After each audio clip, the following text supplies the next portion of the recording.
ዓለም ለደካሞች ቦታ የላትም። ምናልባት ይህን ስትሰማ ሊከፋ ይችላል፣ ግን እውነታው ይሄ ነው። ማንም መጥቶ ሕይወትን እንዲቀይርልህ አትጠብቅ። ማንም ላንተ አዝኖ ስኬትን በእጅህ ላይ አያኖርልህም። ብዙ ወንዶች ዛሬ ላይ ደካማ ሆነዋል። በትንሽ ነገር ስሜታቸው ይጎዳል፣ ለችግራቸው ሌላን ሰው ይወቅሳሉ፣ እናም እድላቸውን ቁጭ ብለው ይጠብቃሉ።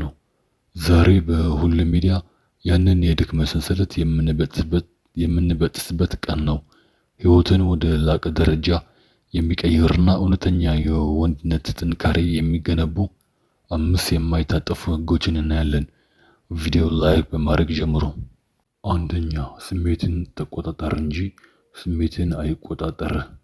ደካማ ወንድ ስሜት የሚመራው ነው።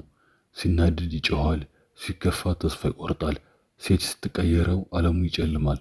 ጠንካራ ወንድ ግን ስሜት የሌለው ሳይሆን ስሜትን ፖስትፖን ማድረግ ወይም ማቆየት የሚችል ነው።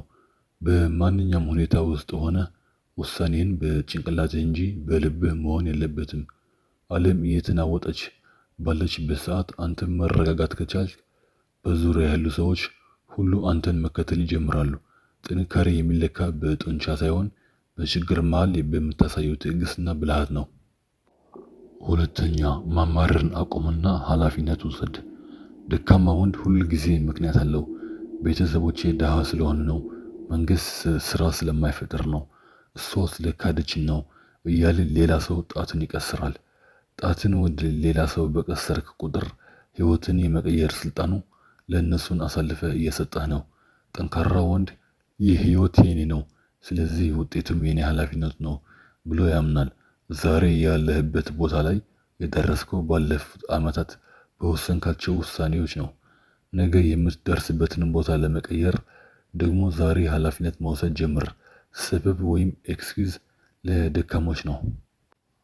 ሶስተኛ፣ ምቾትን አትፈልግ፣ አስቸጋሪ ነገሮችን ስራ ወይም ሲክ ዲስኮምፎርት። ዘመናዊ ዓለም ወንዶች ሶፍት አድርጋቸዋል። ቀንን ሙሉ ሶፋ ላይ ተኝቶ ቪዲዮ ማየት፣ ጌም መጫወትና ፖርኖግራፊ መመልከት፣ ይህ የደካማነት መንገድ ነው። ምቾት ባለበት ቦታ እድገት የለም። ጠንካራ ወንድ የሚገነባው በማይመቹ ሁኔታዎች ውስጥ ነው። ጠዋት ተነስተህ መስራት ሲደክምህ ስራ፣ ሰውነትን ሲዝል ስፖርት ስራ፣ መጽሐፍ ማንበብ ሲሰለችህ አንብብ። ስሜትህ አይመቸኝም የሚልህን ነገር ሆን ብሎ ስትሰራው አእምሮ ለከባድ ስራ እየተገራ ይመጣል። ራስን ቻሌንጅ ማድረጉን አታውቁም። አራተኛ፣ ቃላትን ቀንስ፣ ስራ ይናገር። አክሽን ኦቨር ወርድስ። ደካማ ወንድ ስለ እቅዱ ብዙ ያወራል። ይህን ላረግ ነው፣ ይህን ሊገዛ ነው እያለ ለሰው ሁሉ ይናገራል። ነገር ግን ምንም አያደርግም። ጠንካራ ወንድ ግን በዝምታ ይሰራል፣ ውጤት ደግሞ ይጮኻል። ዓላማ ለሰው አታውራ፣ እቅድን ሚስጥር ይሁን። ሰዎች የማያውቁት ስኬት ላይ ስትደርስ ብቻ ይሁን። ብዙ ማውራት ኃይልን ያባክናል።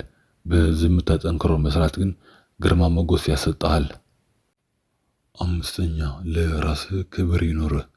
የመጨረሻውና ዋናው ሕግ ይሄ ነው። ደካማ ወንድ ተቀባይነትን ለማግኘት ራሱን ያዋርዳል፣ የማይወዱትን ሰዎች ይለማመጣል፣ ክብር በሌለበት ቦታ ይቆያል። ድንበርን ወይም ባውንደሪን አያስከብርም። ጠንካራ ወንድ ግን የራሱ መርህ አለው። ክብርን በሚነካበት ቦታ ላይ አትገኝ። አይሆንም ማለት ያለበት ቦታ ላይ በድፍረት አይሆንም በል። አንተ ለራስህ ክብር ስትሰጥ ዓለምም ለአንተ ክብር መስጠት ትጀምራለች።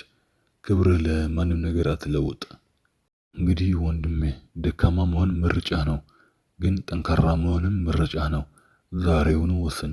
እነዚህ 5 ሕጎችን በሕይወት ላይ ተግባራዊ ማድረግ ስትጀምር በዙሪያ ያሉ ሰዎች ሁሉ ለውጥህን ያስተውላሉ። ይህ የሁሉም ሚዲያ መልእክት ነው። ጠንካራ ወንዶችን የምንገነባበት ማህበረሰብ ነው። ቪዲዮ ከተመቻችሁ ላይክ፣ ሼር፣ ሰብስክራይብ በማድረግ ቤተሰብ ይሁኑ።